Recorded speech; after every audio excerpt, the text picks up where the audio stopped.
Innal hamdalillah nahmaduhu wa nasta'inuhu wa nastaghfiruh wa na'udzu billahi min shururi anfusina wa min sayyiati a'malina may yahdihillahu fala mudilla lahu wa may yudlilhu fala hadiyalah.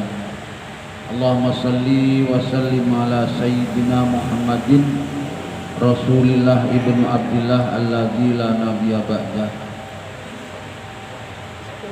Qala ta'ala fi kitabil karim a'udzu billahi minasyaitonir rajim.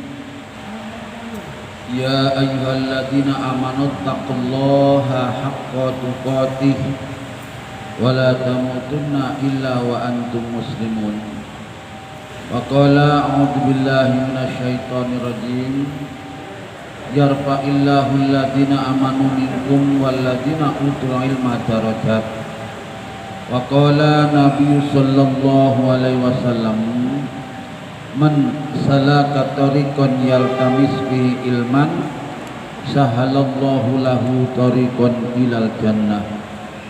Sadaqallahul adzim wa sadaqa nabiyul karim. Hadirin kaum muslimin, Bapak Ibu jamaah salat maghrib dan nanti insyaallah isya Masjid Raudhatul Falah yang insyaallah dirahmati serta dimuliakan Subhanahu wa taala.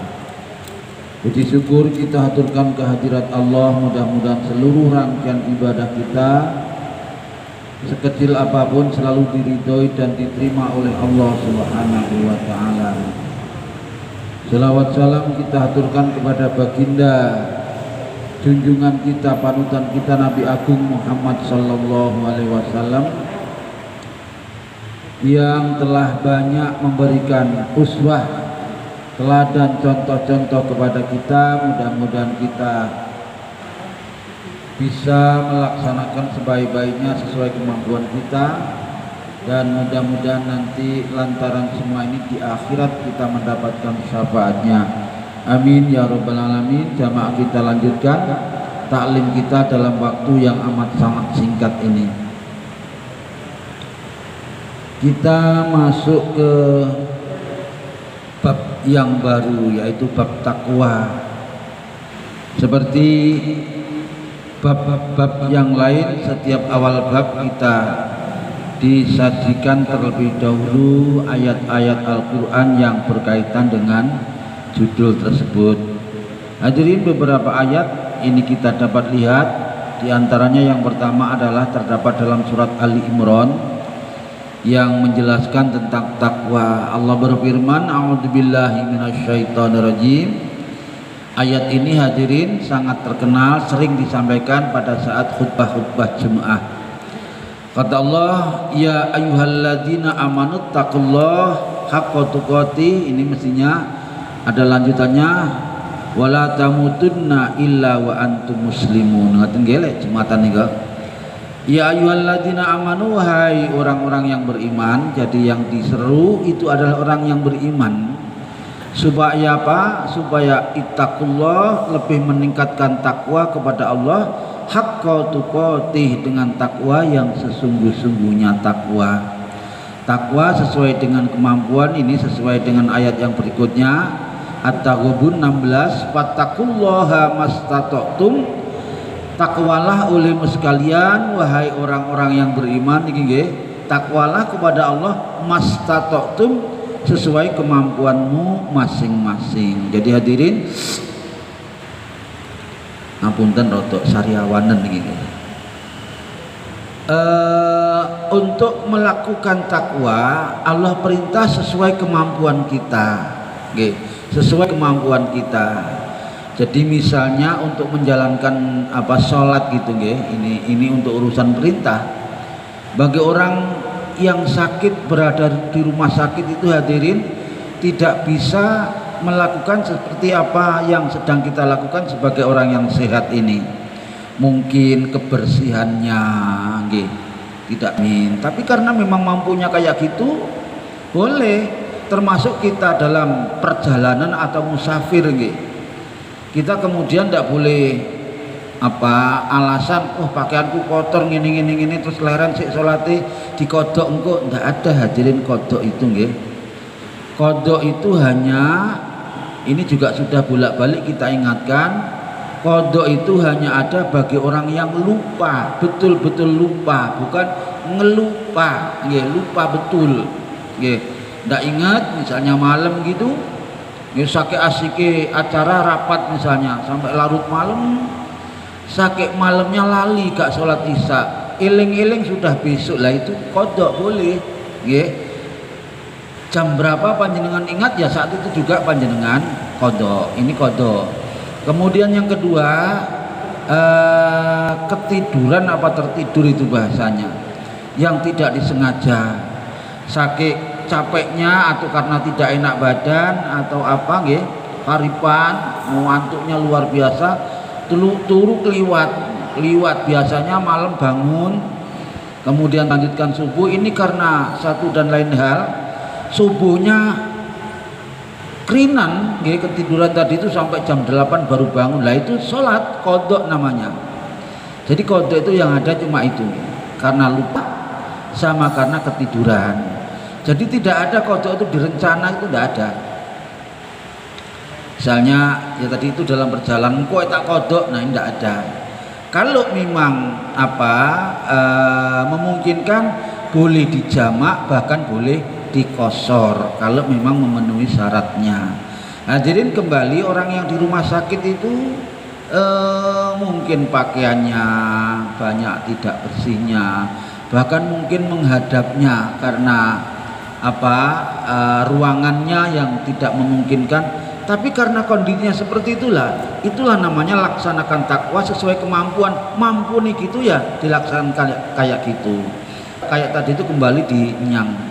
Jadi hadirin yang dirahmati Allah Ta'ala, untuk urusan sholat tidak ada istilah nyang-nyangan, tidak ada alasan. Selama akal ini masih normal, ingatannya masih normal, tidak ada alasan untuk tidak melaksanakan sholat.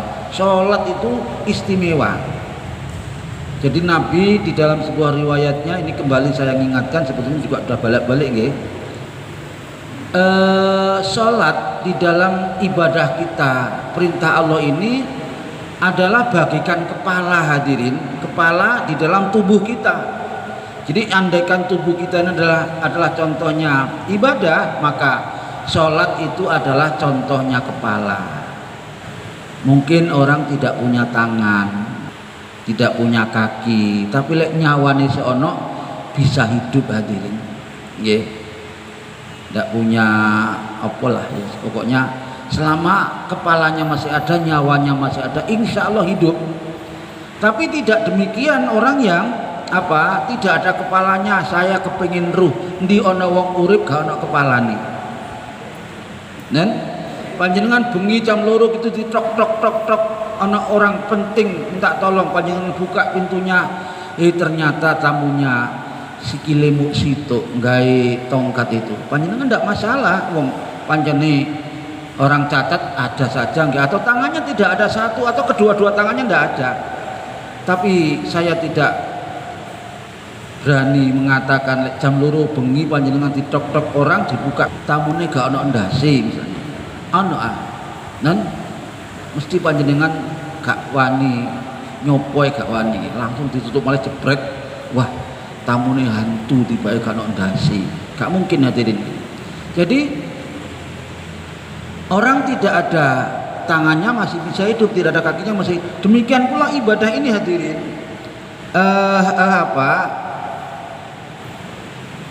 Mungkin kita tidak bisa puasa karena satu dan lain hal.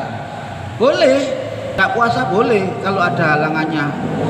Saya punya temen guru TPA dulu, hadirin. Itu punya kanker kanker batok apa kembar otak itu. Lek kumat, hadirin, kepalanya ini gembuk kayak melon bosok itu, gembuk, batoknya ini gembuk kalau kumat. Apalagi kalau dibuat puasa, dia tidak kuat, hadirin. Jadi selamanya dia tidak pernah puasa. Karena satu hal, jadi kayak gitu boleh puasanya bisa ganti dengan kodok kalau bisa. Kalau tidak bisa kodok ya bayar kifarat atau bayar apa itu namanya, dan fit ya angel ngomong fidyah nggih. Karena halangan panjenengan selama hidupnya tidak pernah zakat, karena memang tidak kewajiban zakat, ya tidak apa-apa, kecuali zakat fitrah. Kalau fitrah mesti ya, harus dizakati kalau tidak bisa zakat, atau tidak bisa haji, bisa hadirin karena satu dan lain hal. Tapi lek sholat gak iso, selama akalnya ada, dalam kondisi kayak apapun sholat harus dilaksanakan. Ora iso ngadeg ya lungguh kita, ora iso lungguh yo saiso ya wis nggih. Sampai boleh isyarat, sholatnya pakai isyarat. Ini sholat hadirin, karena dalam agama kita kewajiban di dalam syariat itu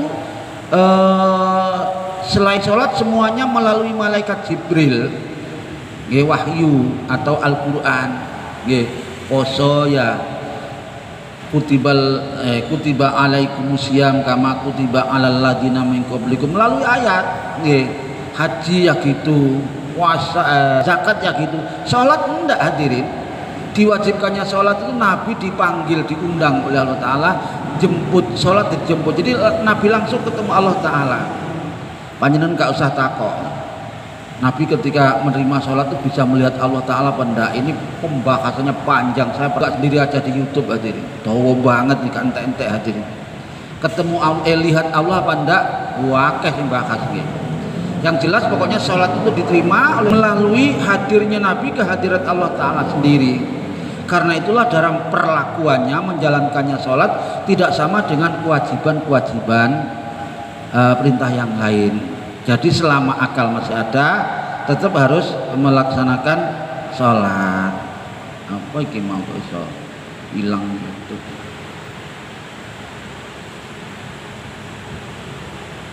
Jamotan lali.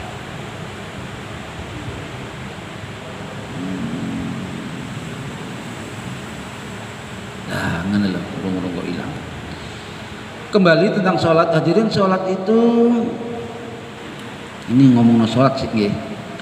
Sholat itu tandanya minimal 3 untuk kita itu.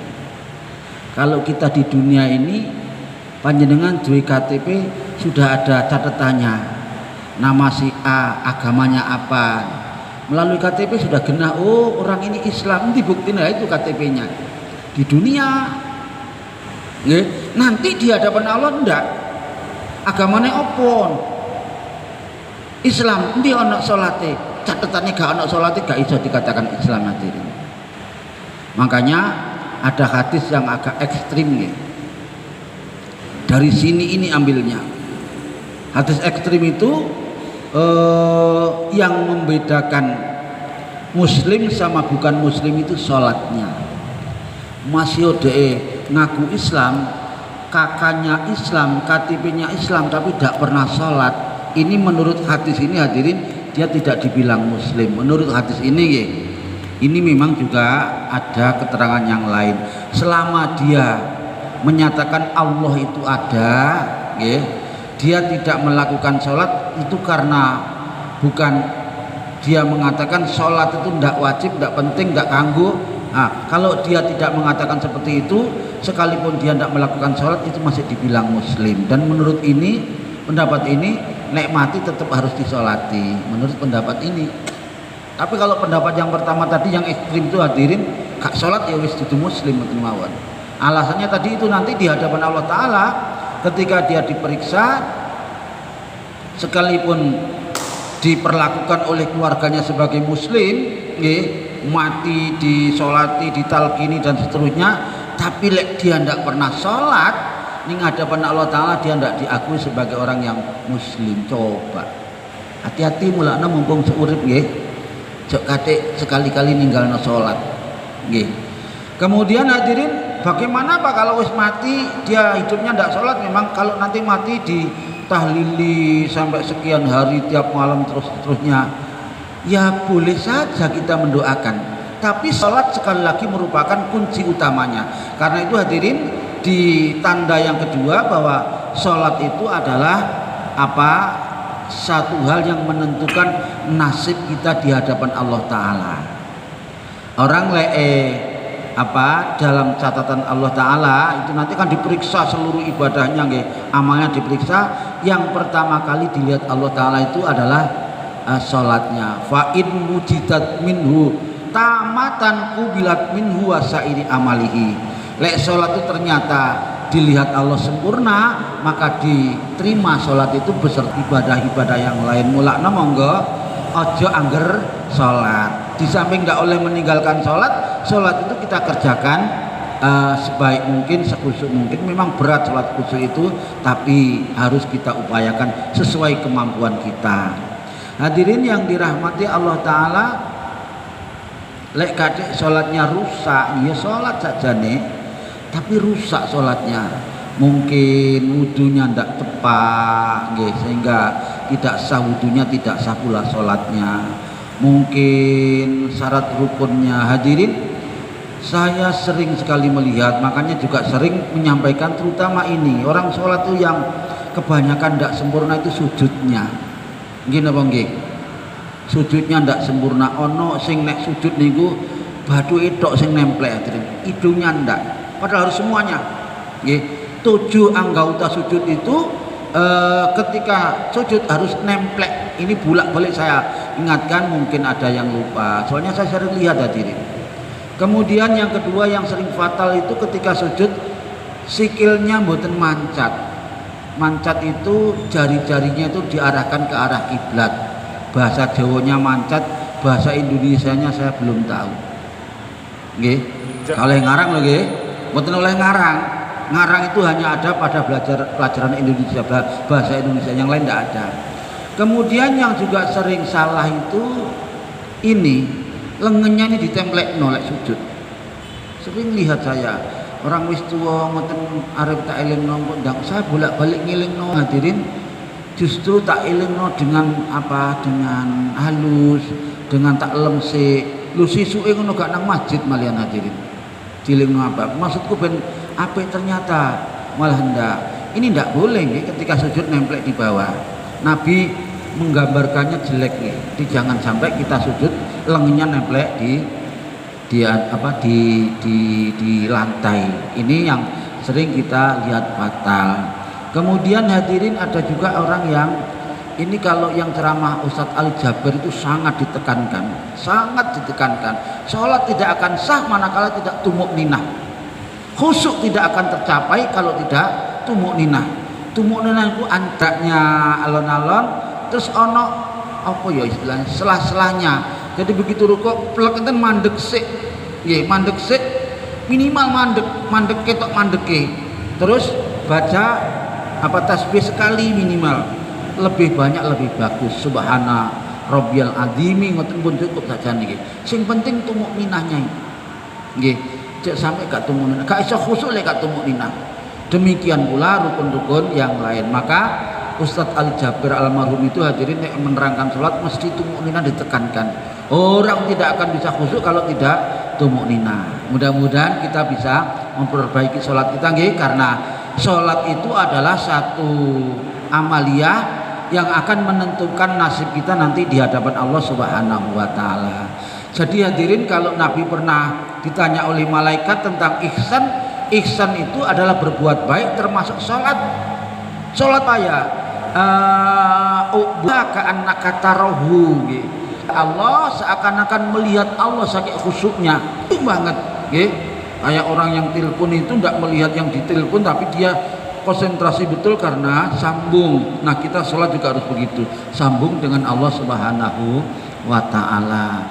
Kalau kita belum bisa merasa seperti melihat Allah, maka fa innahu yaraka, bahwa sesungguhnya Allah itu selalu melihat kita pada waktu kita sholat. Karena itu hadirin, mari kita perbaiki sholat kita. Begitu akan masuk berhitung ya Allah Akbar itu, camkan dalam hati. Kita kerjakan itu adalah amaliyah yang akan menentukan nasib kita nanti di hadapan Allah Subhanahu wa taala. Baik. Jadi kembali di sini tadi, fattaqullaha mastata'tum untuk takwa kepada Allah, menjalankan perintah dan menjauhi larangan. Untuk menjalankan perintah itu sesuai dengan kemampuan. Nggih, mamnya apa? Nggih, sakitu wis. Lek menjauhi larangan hadirin gak oleh, itu sesuai kemampuan. Aku biasanya bendino ngombe misalnya dan sampai 3 kali ngombenya minuman keras itu loh. Panjenengan tidak boleh, wis aku gak 3 kali wis, tapi gak bisa meninggalkan minum nggih. Wis pisan tok ae. Hadirin, 3 kali haram sekalipun juga haram. Sekali haram 3 kali juga haram. Jadi lek menjauhi larangan itu harus totalitas. Kalau melaksanakan perintah mastata'tum sesuai dengan kemampuan kita. Wahadil ayatun mubayyinah. Jadi hadirin, ayat ini menjelaskan ayat yang pertama tadi itu. Wallahu alam. Ada lagi di dalam surat Al-Ahzab, ya ayyuhalladzina amanu, wahai orang-orang yang beriman, ittaqullah, takwalah kepada Allah, wa qulu qaulan sadida. Di dalam Al-Qur'an ayat-ayat yang menerangkan tentang takwa luar biasa banyaknya. Termasuk ini di dalam surat Al-Ahzab ayat 70. Wa qala ta'ala, Allah berfirman di dalam surat Tolak, surat ayat yang kedua dan ketiga, wa may yattaqillaha, Allah yang tidak mungkin salah, tidak mungkin dikhianati, tidak mungkin didustakan, tapi pasti dipenuhi oleh Allah Ta'ala. Syaratnya takwa kepada Allah dengan takwa yang sesungguh-sungguhnya. Apa jaminannya orang yang takwa? Yaj'al lahu makhrajan.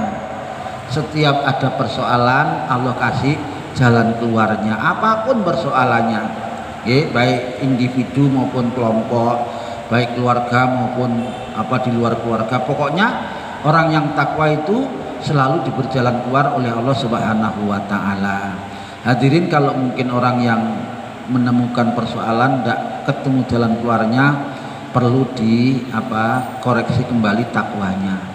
Wa yarzuqhu, bahkan diberikan rezeki oleh Allah orang yang takwa itu min haitsu la yahtasib, tidak terduga-duga lebih dahulu, gak ngira gak nyongko lek moro-moro oleh rezeki. Tapi nggih mboten oleh tamak nggih, wis takwa lho prasaku nggih. Muga-muga kok bengi tengah wengi ngono ana dhuwit ceblok kok langit sak blangsing ngoten. Niki nggih mboten oleh, tamak namanya. Wa qala ta'ala, dan Allah yang Maha Luhur juga berfirman lagi, in tattaqullaha yaj'al lakum furqana. Orang yang selalu diberikan kemampuan untuk bisa membedakan mana yang betul, mana yang tidak betul, mana yang baik, mana yang jelek, mana yang perintah, mana yang larangan. Ini hanya untuk orang yang takwa, selalu diberikan jalan keluar dan diberikan kemampuan untuk membedakan yang baik dan yang benar tadi itu. Wa yukafir ankum, dan Allah akan menghapus untukmu sekalian wahai orang-orang yang bertakwa sayiatikum, keburukanmu. Jadi yang bertakwa keburukannya dihapus oleh Allah Ta'ala. Wa yaghfir lakum, dan Allah mengampuni dosa-dosa kamu sekalian. Wallahu dzul fadlil adzim. Allah zat yang maha memiliki keutamaan yang sangat agung. Wal ayatu, ayat kaitan dengan amar bitaqwa, perintah untuk bertakwa, kasirotun maklumatun, akeh banget yang terkenal. Tapi hadirin, tidak dimuat semua karena ya ini dianggap sudah cukup. Baik, kita akan masuk kepada riwayat atau hadis-hadisnya. Sebelum kita masuk ke sini, mungkin ada yang perlu monggo Bapak Pak Kus, silakan.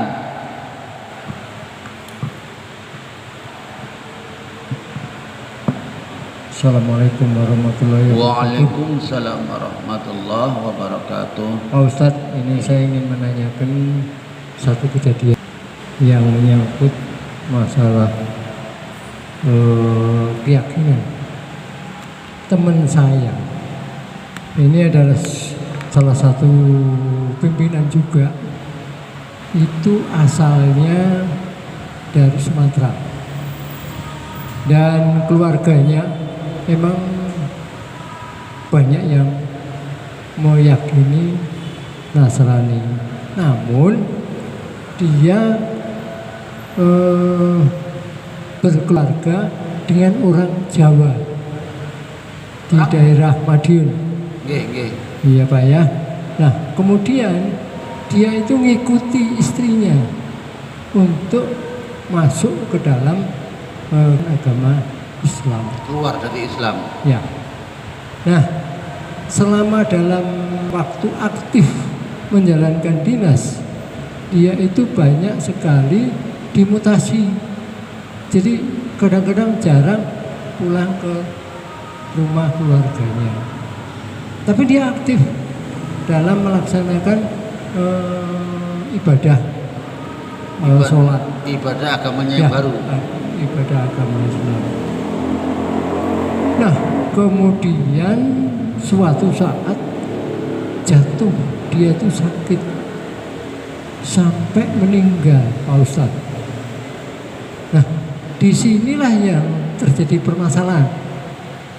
Dia dibawa pulang sama keluarganya, tapi keluarga yang aslinya itu juga datang, dan mereka tidak mengatakan tidak boleh anaknya untuk dimakamkan secara Islami.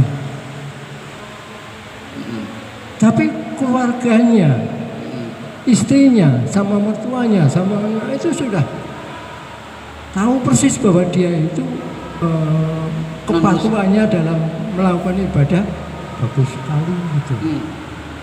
Nah, di sini akhirnya itu menang yang keluarganya itu yang dari Sumatera itu, Pak Ustadz. Dia terbawa ke sana. Nah, ini bagaimana Pak Ustadz? Jadi mestinya untuk keluarga istrinya itu menginginkan bahwa dia tetap disemayamkan, diperlakukan sebagai muslim. Ya, sebagai muslim. Itu Pak Ustadz yang mungkin gambaran daripada informasi yang saya. Dan kalau seperti itu bagaimana? Demikian, terima kasih. Assalamualaikum warahmatullahi wabarakatuh. Waalaikumsalam warahmatullahi wabarakatuh. Saya juga punya tetangga yang persis kasusnya Bapak seperti itu. Dulunya muslim, karena istrinya meninggal jadi duda toh. Duda, dia nikah lagi, kawin lagi. Delalah kersane Gusti Allah, istri barunya ini non muslim. Seneng, seneng. Maka dia belani dari istri yang baru, aku mau kau nikahi asal kau mau ikut agamaku. Lah padha to nggih.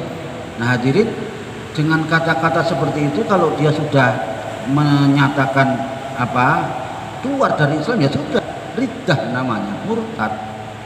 Perkara nanti mati mau diperlakukan ini juga sama oleh anaknya yang jauh, yang tidak tahu bahwa bapaknya keluar dari Islam, mau diperlakukan sebagai muslim, dimandikan segala macam. Lah menurut istri sama, jadi bertentangan hadirin. Akhirnya yang Nasrani itu ngalah, yang istrinya ngalah. Sudahlah terserah. Tapi dia juga mengadakan ritual tersendiri untuk menghormati kematian suaminya ini, karena istrinya masih hidup. Jadi hadirin, bagaimana kalau ditanyakan menurut Islam, jelas kalau dia sudah murtad, sudah keluar dari Islam, sekalipun diperlakukan sesuai dengan aturan Islam, ya sudah, enggak. Maka sebaiknya ya memang ini panjang hadirin nggih. Bapak panjang perlakuannya. Kita diperintahkan seperti ini setiap saat berdoa. Minimal kalau ini muslim sholatnya juga tidak tepat, itu juga kayak gini, jarang berdoa, sholatnya gak tepat. Jadi kalau kita sholat ya minimal itu ketika mau salam panjenengan baca ya muqallibal qulub sabbit qalbi ala dinik. Minimal itu. Jadi lek panjenengan mari baca tahiyat itu, tahiyat akhir, tasyahud akhir, Nabi jangan kamu langsung salam. Nggih. minimal minta perlindungan 4 hal gitu. Ini sudah terkenal, tidak perlu saya terangkan, semuanya sudah bisa. Kemudian ditambah minta tetapnya iman. Nabi bilang kayak gitu. Apa? Yaitu ya muqallibal qulub wa zat yang membolak-balik hati. Hati ini kan kadang esok dele sore tempe dong nggih. Ini bolak-balik lah. Kalau kita mohon kepada Allah supaya ditetapkan iman, mati dalam iman, insya Allah itu salah satu upayanya. Ada juga doa itu yang agak panjang yang dari Al-Qur'an juga. Rabbana afrih alaina sabra wa tawaffana muslimin. Bisa dibuka di YouTube itu nanti. Rabbana afrih alaina sabra wa tawaffana muslimin. Ini terkenal. Allah yang perintah mengajari kita, minta apa? Dicurahkan rasa sabar. Sabar ini juga urainya panjang dan dimatikan dalam keadaan Islam ini dibaca. Lah yang ini, doa yang ini tidak harus sebelum salam nggih. Panjenengan sujud baca, panjenengan doa setelah sholat baca, dan kapanpun punya kesempatan Rabbana afri alaina sabron, ya Allah curahkanlah sifat sabar ke dalam hatiku, sabron wa tawaffana muslimin. Masya Allah yang mengajari, karena pentingnya husnul khotimah itu. Nah hadirin, sudah kita upaya seperti itu, kemudian kita ikhtiar. Salah satu ikhtiarnya ya, kalau kita ingin mempertahankan iman ya jangan mengorbankan agama dalam rangka sekedar untuk mendapatkan istri baru gitu. Ini namanya dia mengorbankan, sudah dijarak karena PDW, sudah disengaja. Orang yang teguh imannya ndak, lebih baik orang rabi daripada mengorbankan iman. Pirang dino sih uripmu iku nggih, nanti mati gua. Saya sudah bolak-balik mengingatkan nggih. Lek mati nek mati ngeten bari terus kula melok merenung hati ngeten iki lapung wong. Pada saat masih hidup dia senang-senang, sekarang di dalam kubur.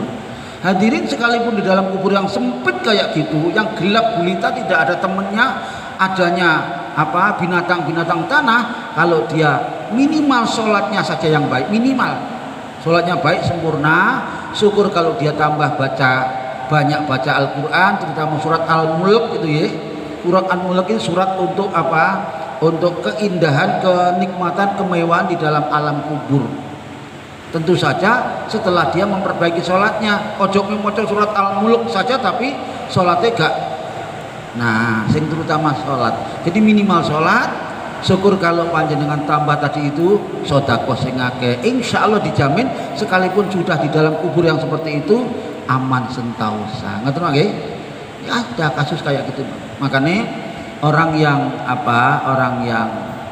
cerdas itu orang yang selalu dulu sudah hadisnya itu kita pelajari bersama. Orang yang selalu mengevaluasi dirinya dan ingat akan matinya. Kemudian yang ketiga, dia banyak berbuat amal untuk sesudah matinya. Ngaten Pak Kus nggih? Nggih. Mulane monggo kita yang masih ada ini kita perkuat iman kita. Kita mohon kepada Allah Ta'ala, jangan sekali-kali mati. Allah juga wanti-wantinya tadi sudah, wala tamutunna illa wa antum muslimun. Ojo bisa-bisa kamu mati kecuali dalam keadaan beragama Islam. Ngoten nggih? Wonten malih lanjut sampun kasih enten waktu nggih. Baik, bismillahirrahmanirrahim. Fa ammal hadis, ini adapun hadisnya kata penyusun kitab ini, fal awalu an Abi Hurairah. Yang pertama adalah riwayat dari Abu Hurairah radhiyallahu anhu.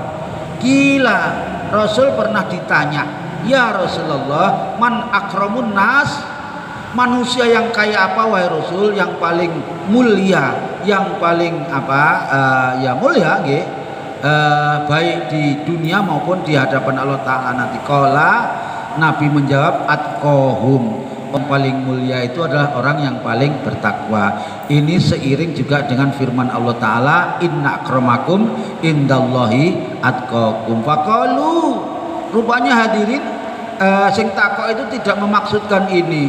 Laisa an hada nas'aluka wahai Rasul, bukan itu yang aku tanyakan, kata penanya. Fayusufu, qala Rasul menjawab, Fayusufu Nabiullah ibnu Nabiillah, juga anaknya Nabi Allah. Ibnu Nabilah juga anaknya Nabiullah Khalilullah. Qalu sahabat saya balik malih hadirin, laisa an hada nas'aluka ya Rasul, bukan itu yang aku tanyakan. Qala, kemudian Rasul menjawab sendiri, fa'an ma'a dinil arabi tas'aluni, tentang kehormatan dan kemuliaan orang-orang Arab, tas'aluni yang kau tanyakan kepadaku. Jika demikian yang kau tanyakan, kata Nabi, khiyarohum, mulianya mereka hiliyati di dalam jahiliyah. Ketika di jahiliyah dia terhormat, ya, punya status sosial, punya kedudukan, punya kehormatan dan seterusnya.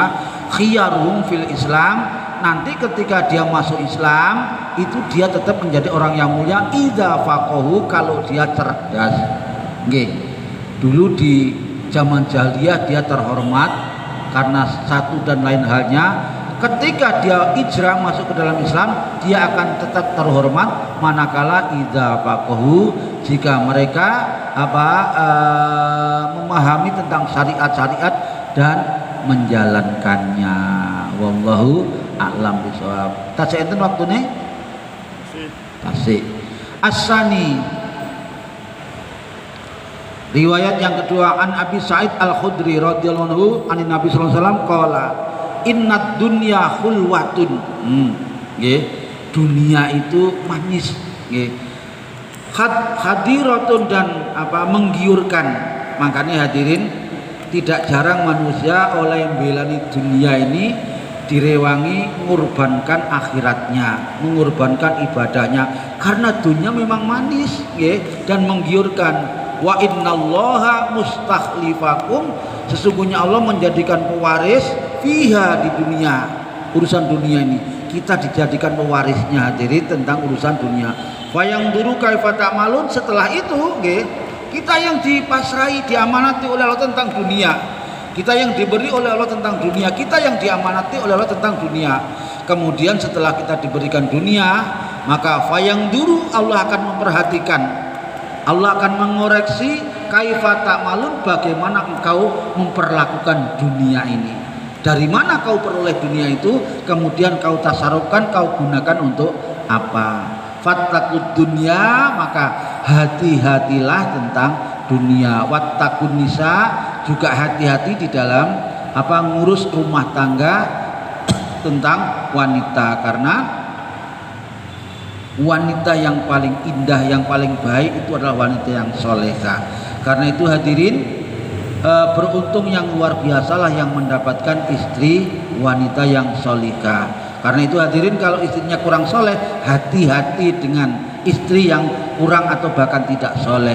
Orang banyak tergelincir, orang banyak tersesat, orang banyak celaka karena didampingi oleh istri yang tidak solihah. Istrinya akan mengarahkan ke jalan yang tidak diridhoi oleh Allah Ta'ala. Karena itu wanti-wanti Allah Ta'ala, fattaqud dunya, hati-hatilah tentang urusan dunia, wattaqun nisa, demikian pula tentang urusan wanita. Fa inna awwala fitnati Bani Israel, karena kebanyakan awal fitnah, ujian berat bagi Bani Israel itu kanat finisa lagi, seperti yang saya aturkan tadi itu, ujian berat orang yang memiliki wanita atau istri, terutama yang kurang atau bahkan tidak soleh. Mudah-mudahan istri kula panjenengan dan suaminya ibu-ibu dijadikan oleh Allah Ta'ala yang soleh dan yang solihah. Allahumma amin. Asalis titik mau niki. An Ibnu Mas'ud radhiyallahu anhu anna Nabi sallallahu alaihi wasallam kana yaqulu, supaya kita tetap iman, nggih, tetap dalam hidayah, Nabi mawon lho hadirin niki Pak, doanya nggih. Ini dihafalkan, dilaksanakan. Allahumma inni as'alukal huda. Nggih, termasuk huda itu tidak tergelincir dari itu, nggih. Gara-gara wanita dia rela mengorbankan agamanya. Ini artinya dia terlepas dari hidayah Allah Ta'ala. Jadi mintalah kepada Allah Ta'ala selalu, Allahumma inni as'alukal huda wattuqa wal afafa wal ghina. Adzan titik malah nggih. Jadi hadirin, saya minta dengan segala hormat ini dihafal dan diamalkan. Ini fungsinya luar biasa. Nabi mawon maca lho. Nabi dijamin swarga. Nabi ndak di ditaterapi dosa, masih moco, masa kula panjenengan gak moco. Allahumma inni as'alukal huda wat tuqa wal afafa wal ghina nggih. Apa Haji Sari saya salut nih. Doanya ini dibaca terus. Allahumma inni as'alukal huda, minta hidayah, petunjuk, bimbingan Allah taala, wat tuqa dan minta selalu diarahkan kepada ketakwaan, wal afafa dan selalu suka memaafkan, suka menjaga kemuliaan, wal ghina dan selalu diberikan kecukupan oleh Allah Subhanahu wa taala. Mudah-mudahan kita dicukupi oleh Allah taala lahir batin dunia sampai di akhirat nanti. Amin ya mujibas sailin. Demikian yang mungkin dapat kita sampaikan dalam kesempatan ini. Mohon maaf yang sebesar-besarnya manakala ada yang kurang berkenan. Subhanakallahumma wa bihamdika asyhadu an la ilaha illa anta astaghfiruka wa atubu ilaik wal afu minkum. Wassalamualaikum warahmatullahi wabarakatuh.